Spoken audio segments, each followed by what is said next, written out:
CM Pushkar Singh Dhami ने क्रीड़ा और सांस्कृतिक विकास महोत्सव में लिया हिस्सा। जौनपुर क्रीड़ा और सांस्कृतिक विकास महोत्सव को राजकीय मेला घोषित करने की घोषणा की।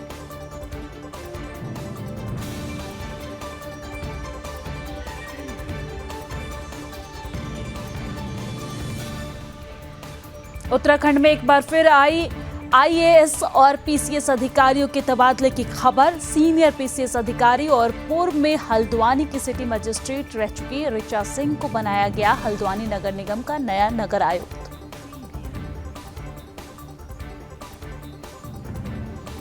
कैबिनेट मंत्री गणेश जोशी ने की अधिकारियों के साथ बैठक। कई विकास कार्यों की समीक्षा कर अधिकारियों को दिए खास दिशा निर्देश।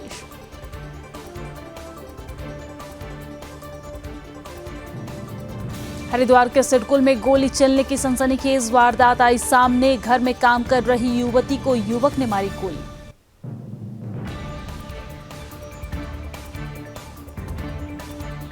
पहाड़ों की रानी मसूरी में भूमाफियाओं के हौसले बुलंद। मसूरी माल रोड पर दिन दहाड़े गढ़वाल टेरेस के सामने खड़े पहाड़ को काटने का काम लगातार जारी।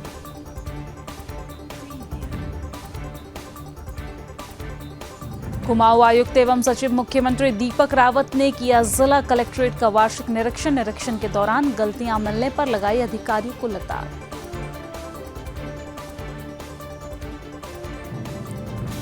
नरेंद्रनगर के रामलीला मैदान में 2 दिवसीय इंस्पायर अवार्ड मानक प्रदर्शनी का आयोजन। 300 प्रतिभागी छात्र छात्राओं ने लिया हिस्सा। तरह तरह के प्रोजेक्टों का भी प्रदर्शन।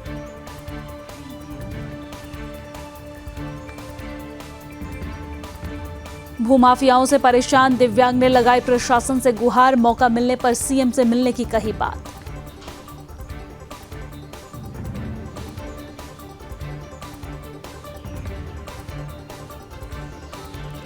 उत्तराखंड में कर विभाग ने की छापेमारी। 12 करोड़ रुपए के इनपुट टैक्स क्रेडिट के फर्जीवाड़े का किया खुलासा।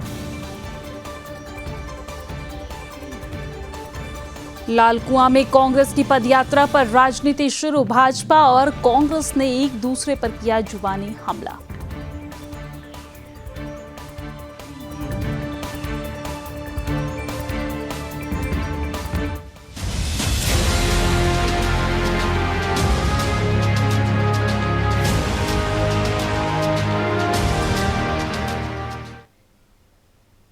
नमस्कार, सुदर्शन न्यूज पर अपना उत्तराखंड देख रहे हैं आप। मैं हूं आपके साथ दिव्या सिंह। बुलेटिन की शुरुआत उत्तराखंड की बड़ी खबर के साथ करेंगे। उत्तराखंड की बड़ी खबर सामने आ रही है, जहां पर मुख्यमंत्री पुष्कर सिंह धामी ने राजकीय इंटर कॉलेज गरखेत नैनबाग टिहरी पहुंचकर जौनपुर क्रीड़ा और सांस्कृतिक विकास महोत्सव में हिस्सा लिया है।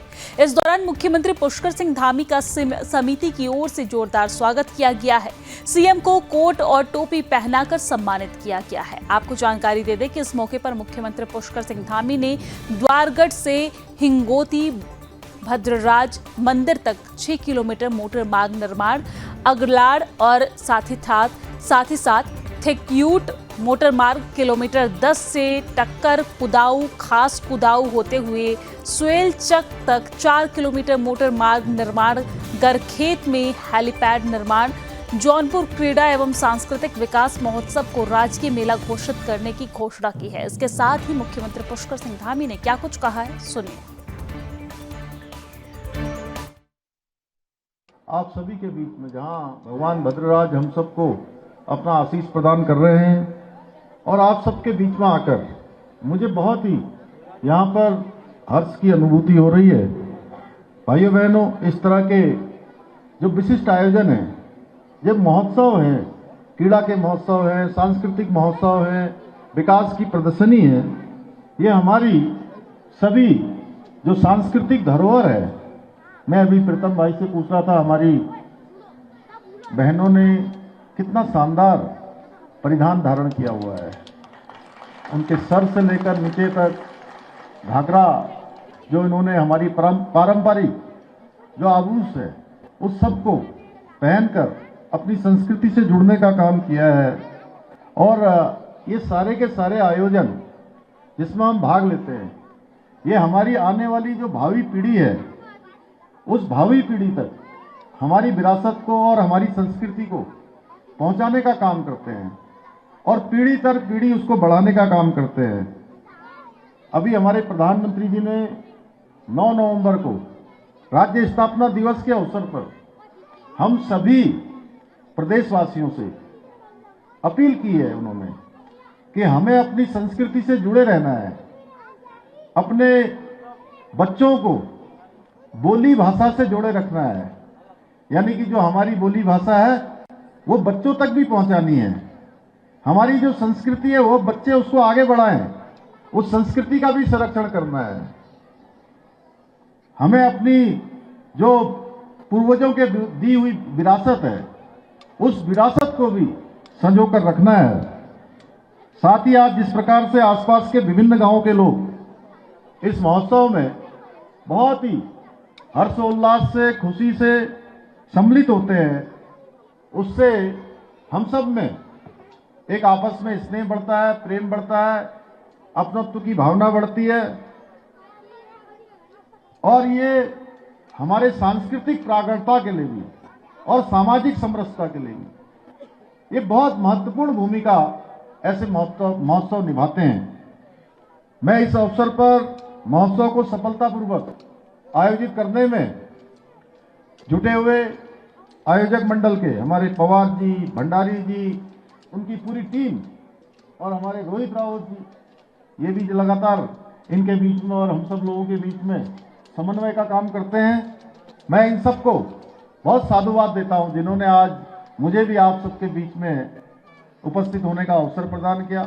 हमारे माननीय विधायक जी का भी मैं हृदय से इनका भी धन्यवाद करता हूं कि माननीय विधायक जी का भी बहुत ज़्यादा आग्रह था कि आप सबके बीच में आना है और आप सबके बीच में प्रतिभाग करना है। हमारे राजपुर क्षेत्र के विधायक जी, अब विधायक तो ये वहाँ के हो गए, लेकिन यहाँ कोई भी कार्यक्रम होता है तो ये भी उसकी लगातार पैरवी करते रहते हैं कि यहाँ आपको जरूर आना है, जरूर जाना है।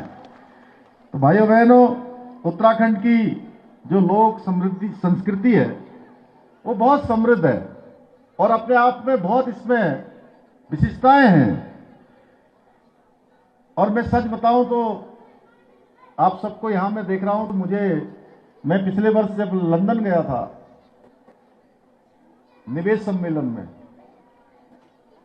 उस निवेश सम्मेलन में जब मैं वहां पहुंचा तो यूके बोलते हैं, इंग्लैंड को भी यूके बोलते हैं, यूनाइटेड किंगडम, और हमारे उत्तराखंड को भी यूके बोलते हैं ना, ऐसा ही है मनु भाई। तो जब मैं लंदन गया और 8.5 घंटे की यात्रा करने के बाद, मेरी पहली इतनी लंबी यात्रा थी, और उस यात्रा के बाद उत्तराखंड के जो प्रवासी भाई बहन वहां रहते थे उन्होंने एक सांस्कृतिक कार्यक्रम आयोजन किया था और लगभग 8:30-9 बजे मैं वहां पहुंचा होऊंगा और 1-1.5 घंटे बाद उनका कार्यक्रम था। काफी लंबी यात्रा के बाद फिर सड़क मार्ग से 1.5 घंटे की यात्रा करने के बाद जब मैं 10:30-11 बजे के बीच में उनके बीच में पहुंचा तो मैं थोड़ी देर के लिए बिल्कुल आश्चर्यचकित हो गया। एक तो थोड़ी नींद भी मुझे आ रही थी, मैं सोच रहा था कि मैं अपने वाले यूके में हूं या लंदन वाले यूके में हूं। और उत्तराखंड में एक बार फिर कई आईएएस और पीसीएस अधिकारियों के तबादले किए गए हैं। जी हां, सीनियर पीसीएस अधिकारी और पूर्व में हल्द्वानी के सिटी मजिस्ट्रेट रह चुके ऋचा सिंह को हल्द्वानी नगर निगम का नया नगर आयुक्त बनाया गया है। वहीं वर्तमान नगर आयुक्त विशाल मिश्रा को जल जीवन मिशन का निदेशक बनाकर देहरादून तबादला किया गया है। आपको बता दें कि ऋचा सिंह तेज तर्रार पीसीएस अधिकारियों में से एक है जिन्होंने सिटी मजिस्ट्रेट हल्द्वानी में रहते हुए कई शानदार काम किए हैं। ऐसे में उनके नगर आयुक्त बनने से हल्द्वानी शहर में नगर निगम से जुड़े तमाम कार्यों में तेजी आएगी। हल्द्वानी से उनकी गहरी जान पहचान और प्रशासनिक अनुभव को देखते हुए उन्हें ये अहम जिम्मेदारी सौंपी गई है। उनके इस नियुक्ति से नगर निगम में सुशासन और बेहतर प्रबंध की उम्मीद की जा रही है।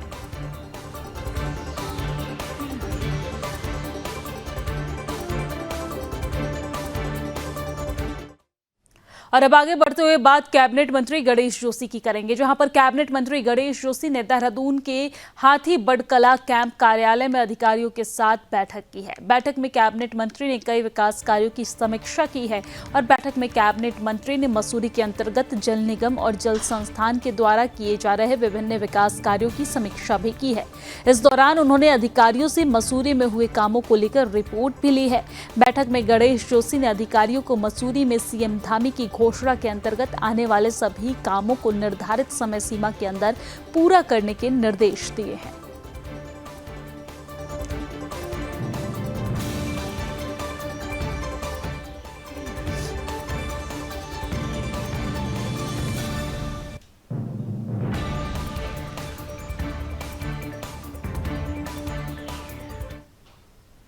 हरिद्वार के सिडकुल थाना क्षेत्र के रोशनाबाद में गोली चलने की सनसनीखेज वारदात सामने आई है। जी हां, जहां घर में काम कर रही एक युवती पर युवक ने अचानक गोली चला दी। गोली लगने से युवती गंभीर रूप से घायल हो गई। घायल युवती को आनन फानन में सिडकुल के एक निजी अस्पताल में भर्ती कराया गया।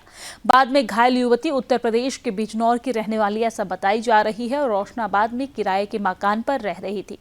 घटना के बाद आरोपी युवक मौके से फरार हो गया है। सूचना मिलते ही पुलिस के आला अधिकारी मौके पर पहुंचे और मामले की जांच शुरू कर दी है। पुलिस का दावा है कि आरोपी को जल्द ही पकड़ लिया जाएगा और युवती की हालत अभी गंभीर बनी हुई है, जिसके चलते उसे एम्स रेफर करने की तैयारी की जा रही है।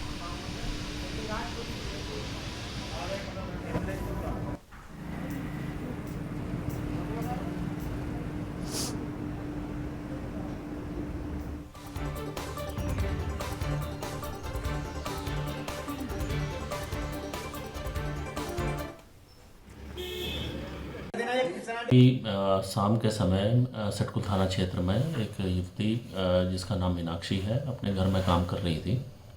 इसी बीच एक युवक जिससे वो पूर्व में ही परिचित थी और उसी के ही वो क्षेत्र का रहने वाला है। जो ये युवती है ये बिजनौर क्षेत्र की रहने वाली है, यहाँ पर सटकुल में काम करती है।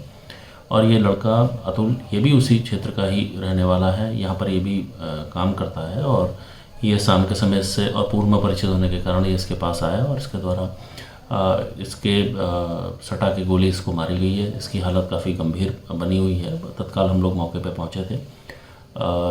हमारी जो पूरी टीम है इसमें अभियुक्त को पकड़ने के लिए हम लोग लगे हुए हैं। जल्दी हम इसकी अरेस्टिंग कर लेंगे और ये जो युवती है इसको किसी प्रकार की कोई डेंजर से बाहर करने के लिए हम लोग उसमें कोशिश कर रहे हैं और जल्दी इसको यहाँ पर मेट्रो हॉस्पिटल में भी एडमिट कराया गया था और इसको हम लोग एम्स के लिए इसको शायद रेफ़र किया जाएगा। वहाँ पर हम लोगों के द्वारा डॉक्टर से बात करके इसकी जो उपचार है उसको भी हम लोग देख रहे हैं और जल्दी जो अभियुक्त है इसके अरेस्टिंग के हम लोगों के द्वारा प्रयास किए जा रहे हैं।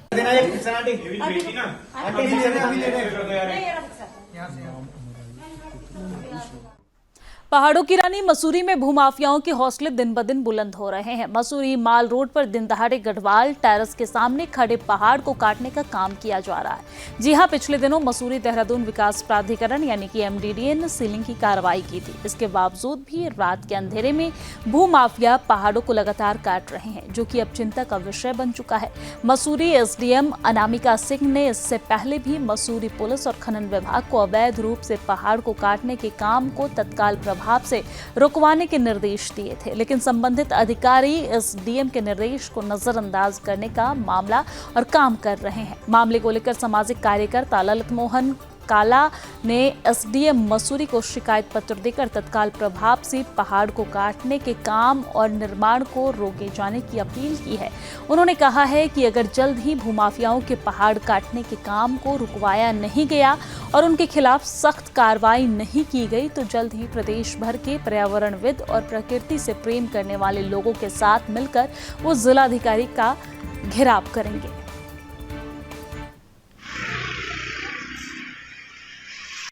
पर्यटक स्थल है और पर्यटक स्थल पहाड़, हरियाली और अपने पेड़ों के लिए जाना जाता है। तो मसूरी जो पर्यटक आता है वो पहाड़ देखने आता है, पेड़ों को देखने आता है, हरियाली को देखने आता है। लेकिन विगत कई वर्षों से मसूरी के जंगल और पहाड़ों पर माफियाओं की नजर लग गई है और वो पहाड़ और जंगलों को बर्बाद करने में तुले है। उसका एक उदाहरण हमारे सामने है सेंट एंड्रयू स्ट्रीट।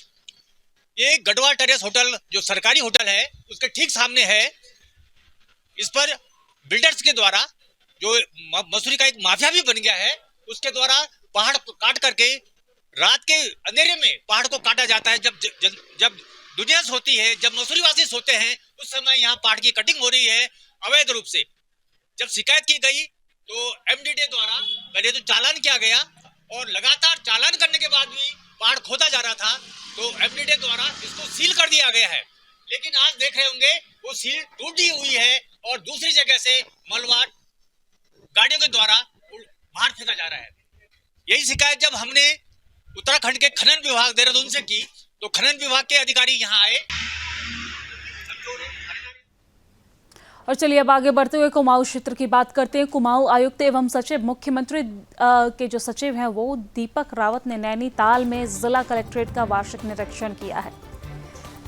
आपको ये जानकारी दे दें कि इस दौरान कमिश्नर दीपक रावत ने जिलाधिकारी और अपर जिलाधिकारी कोर्ट कार्यालय, प्रवृत्ति और मैदानी रिकॉर्ड रूम, साथ ही साथ खनन पटल और इसी के साथ सीआरएस सेक्शन सहित अन्य पटल का भी निरीक्षण किया है और खामियां मिलने पर नाराजगी जताते हुए संबंधित पटल सहायकों को कार्य प्रणाली में सुधार लाने और अधिकारियों को नियमित मॉनिटरिंग करने के निर्देश दिए हैं। इस दौरान कमिश्नर दीपक रावत ने डीएम से रिकॉर्ड रूम को धीरे धीरे डिजिटल किए जाने की बात भी कही है। कल जो कलेक्ट्रेट है इसका वार्षिक इंस्पेक्शन यहाँ पे किया गया था और मुख्यतः एक तो जो अलग अलग न्यायालयों में कोर्ट केसेस चल रहे हैं, इसमें कलेक्टर का न्यायालय है, यहाँ पे 2 एडीएम्स हैं उनके न्यायालय, इसको देखा गया और जो कलेक्टर के न्यायालय हैं इसमें व्यवस्था ठीक मिली। केवल एक पर्टिकुलर न्यायालय में मुझे लगता है कि काफ़ी कमियां हैं और उसमें सुधार करने के लिए 1 महीने का समय दिया गया है। इसके अलावा जो हमारा सीआरए सेक्शन है, जहाँ पे राजस्व की जो वसूली है, अलग देयक आते हैं, उनको भी देखा गया और इसमें वसूली की स्थिति ठीक पाई गई। कुछ माइनिंग के मामले ऐसे हैं जिसमें मुझे लगता है थोड़ा गति लाने की आवश्यकता है और सरकार का रेवेन्यू वहाँ पे इससे निकल के आएगा और बाकी सब पटलों पे जो व्यवस्थाएं हैं वो ठीक पाई गई।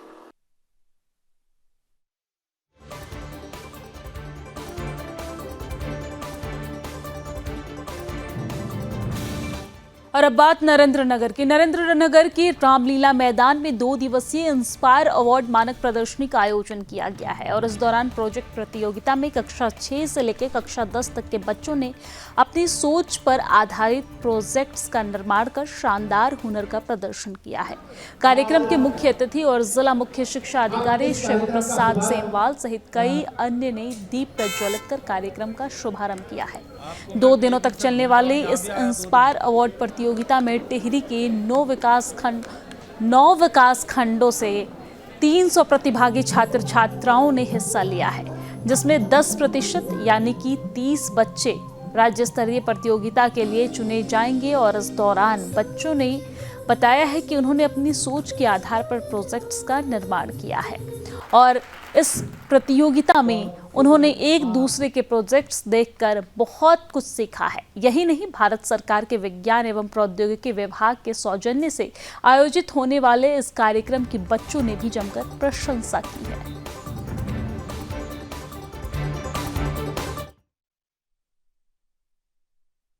अवार्ड मानक की ये जो district level exhibition and project competition है, उसमें इस समय 300 के करीब बच्चे प्रतिभाग कर रहे हैं पूरे जनपद से। टिहरी जनपद ने एक बहुत शानदार उपलब्धि हासिल की है कि 2016-17 के बाद से ये पूरे स्टेट के अंदर प्रथम रहा है। 2446 के करीब बच्चों को इसमें स्कॉलरशिप मिली है और बहुत सारे बच्चे हमारे स्टेट और नेशनल लेवल तक पहुँचे हैं। इस सब का जो श्रेय है वो इंस्पायर की हमारी जो जिले की टीम है, ब्लॉक के कोऑर्डिनेटर्स हैं, हमारे डिस्ट्रिक्ट कोऑर्डिनेटर भाला दुबे जी हैं और उनके साथ में और भी हमारे शिक्षक काम करते हैं, राम गोपाल धनवाड़ जी हैं और उसके अलावा डिस्ट्रिक्ट लेवल पर टीम हमारी है। उसके साथ साथ इसके जो ब्लॉक कोऑर्डिनेटर हैं, आज़ादी के बाद संभवतः भारत सरकार का सबसे बड़ा प्रोग्राम वैज्ञानिक चेतना, साइंटिफिक अवेयरनेस पैदा करने के उद्देश्य से पूरे देश में चलाया जा रहा है। इंस्पायर अवार्ड मानक में कम उम्र के बच्चों को विज्ञान अध्ययन और अनुसंधान की तरफ प्रेरित करके और इसे कैरियर के रूप में भी अपनाने के उद्देश्य से विज्ञान एवं प्रौद्योगिकी विभाग भारत सरकार यह कार्यक्रम चला रहा है। इस वर्ष 301 बच्चे हमारे यहाँ प्रतिभा कर रहे हैं, जिनकी आइडिया DST द्वारा चयनित की गई है। यहाँ आगे देखने से जो एक्सप्लोजर मिलता है, जो और बच्चों को देखते हैं, हम सीखते हैं, कुछ नया सीखते हैं, कुछ अपनी गलतियाँ देखते हैं, कुछ दूसरों की अच्छी बातें देखते हैं, कैसे हमें क्या करना है। और इन सब जितने भी कार्यक्रम होते हैं वो बच्चों को उत्साह को और बढ़ाते हैं और बच्चों को ये एक्सप्रेशन देते हैं कि वो और आगे क्या करना चाहिए और उनको किस चीज़ में उनकी रुचि है। और जो साइंस के होते हैं, आजकल जो सारा टाइम है वो साइंस का है, 21 सेंचुरी जो बोलते हैं, ये सब साइंस की है।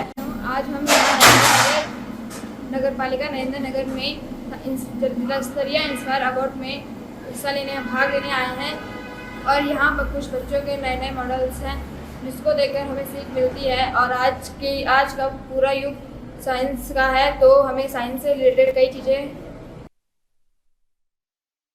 और चलिए आगे बढ़ते हैं। एक और उत्तराखंड की जनता जहां भू कानून की मांग कर रही है और खुद प्रदेश सरकार भी भू कानून लाने की तैयारी कर रही है, वहीं दूसरी ओर प्रदेश में भूमाफियाएं सरकारी जमीनों और असहाय लोगों की जमीनों पर धड़ल्ले से कब्जा करते नजर आ रहे हैं। ऐसा ही एक मामला पौड़ी के सतपुली में सरकार जनता के द्वार कार्यक्रम के तहत सामने आया है, जहां पर ग्राम सभा मलेठी के दिव्यांग और असहाय व्यक्ति लक्ष्मण सिंह बिष्ट ने जिलाधिकारी डॉक्टर आशीष चौहान को लिखित में शिकायत की है, जिसमें उसने जाने माने स्थानीय उद्योगपति सुंदर सिंह चौहान की फर्जी तरीके से उनकी जमीन पर कब्जा करने का आरोप लगाया है। जानकारों का कहना है कि उद्योगपति ने कई ग्रामीणों की जमीन पर अवैध रूप से कब्जा कर रखा है और जिसको लेकर मामला कोर्ट में विचाराधीन है। वहीं जिलाधिकारी ने उक्त प्रकरण के तहत मामला दर्ज करने के आदेश दिए हैं।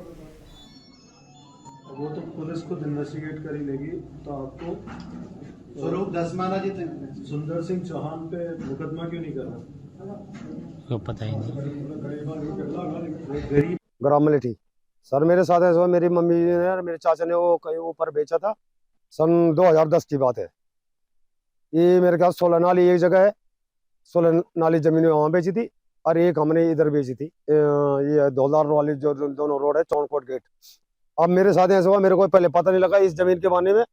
जब यहाँ GCB लग गई, अभी 2024 की बात है, जब यहाँ GCB लगी तब मैं आया, मैंने कहा चौहान जी आपने यहाँ GCB क्यों लगाई?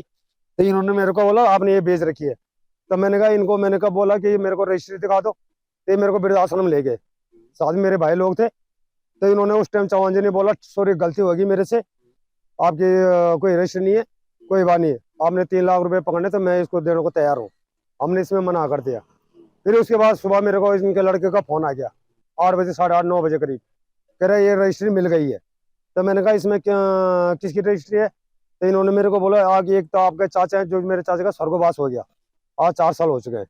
एक मेरा छोटा भाई है जो जिसको इस बारे में कोई पता भी नहीं है।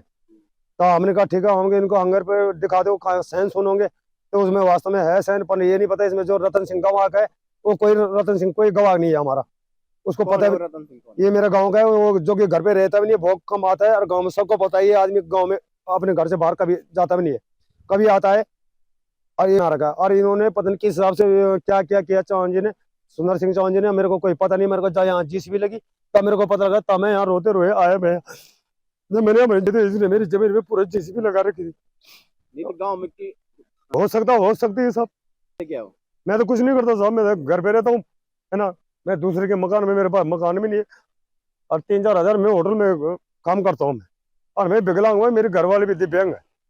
बच्चे कितने आपके? मेरे एक लड़का एक लड़की है। मेरे को साहब मेरे को जमीन चाहिए बस। मैंने साहब मेरे को कोई इस चीज का कोई पता नहीं है, किससे शिकायत करूँ मैं? ना मेरे पास पैसा है, आगे शिकायत करनी चाहिए, कुछ ना कुछ पैसा चाहिए, मेरे पास पैसा है नहीं। अब बार मुख्यमंत्री, मैं तो एक बार जाना चाह रहा था देहरादून की, मेरे को एक बार मुख्यमंत्री से मुलाकात हो जाए, मैं इस शिकायत को उनके पास दर्ज कराऊं। सर मेरे साथ ऐसे मुख्यमंत्री आ रहा है, आपकी क्षेत्र में शिकायत लेके जाओगे आप? मैं जाऊंगा, पक्का जाऊंगा। अगर मेरे को रास्ता मिल गया वहां तक जाने, मैं पक्का जाऊंगा। मैं साफ बोलूंगा सर मेरे साथ ऐसे हो रखा है, मेरे साथ न्याय करे। मेरे सबक ये है कि ये जमीन हमने कम से कम 15 साल पहले ली थी और 15 साल खातेदारों ने बेची है। वो खातेदार 2 हैं, एक चाचा है, एक चाचा के ताऊ बड़े भाई का लड़का है। तो इन्होंने जमीन बेची है, तो इनका कहना है कि हमने यहाँ नहीं बेची है।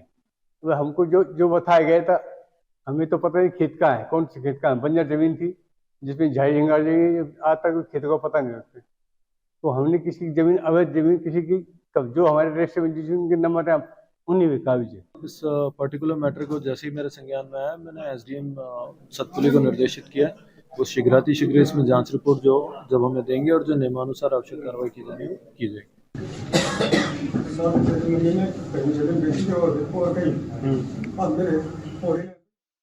और चलिए अब आगे बढ़ते हैं। उत्तराखंड में कर विभाग की विशेष अन्वेषण इकाई ने देहरादून, ऋषिकेश और हरिद्वार की आयरन स्क्रैप फार्मों पर छापेमारी कर 12 करोड़ रुपए का इनपुट टैक्स क्रेडिट का फर्जीवाड़ा उजागर किया है।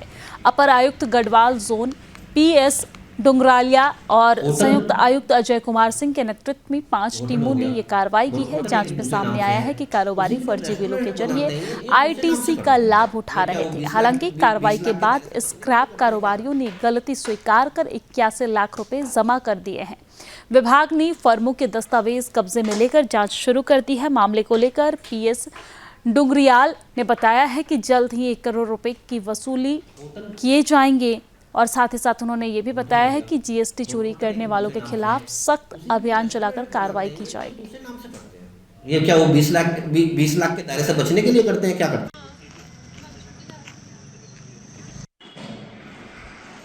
में हमारी टीमों द्वारा जो है कि 5 फर्मों की जांच की गई थी, जो देहरादून, ऋषिकेश और हरिद्वार। और इसमें ऋषिकेश की एक टीम जो हरिद्वार में की गई थी उसी फर्म का था, जिसमें से मुख्यतः Arhan traders, Hindustan traders, Siddhavali builders और SK स्टील की जांच की गई थी। इनके द्वारा विशेषकर क्या गया फर्जी फेक बिलें जारी की जा रही थी और 12 करोड़ के आसपास ITC इवेजन इनके द्वारा किया गया था।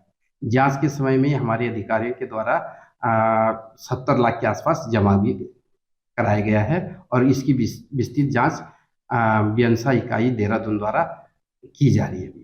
12 करोड़ में से भी अभी तक 80 लाख जमा हो चुका है और इनकी विस्तृत जांच नियमित रूप से चल रही है अभी।